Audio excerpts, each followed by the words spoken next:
गुरु भक्ति से मन की शुद्धि। स्वामी विवेकानंद अपने छात्र जीवन में आर्थिक विषमता से जूझ रहे थे।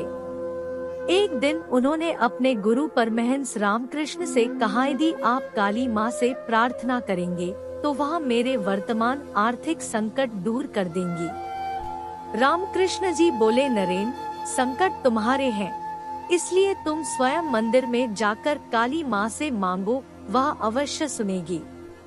यह कहकर उसे मंदिर में भेज दिया।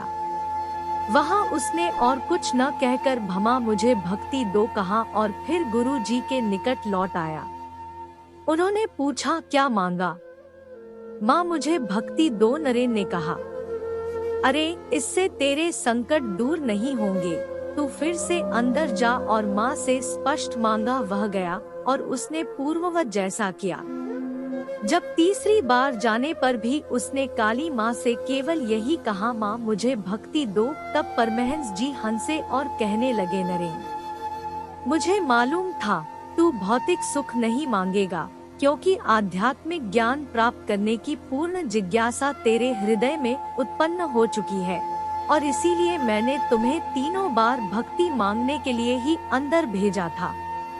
तेरे वर्तमान आर्थिक संकट का समाधान तो मैं स्वयं ही कर सकता था। तात्पर्य, एक विशुद्ध गुरु अथवा भक्त के सानिध्य में रहने से मन का शुद्धिकरण करना सरल व सहज हो जाता है।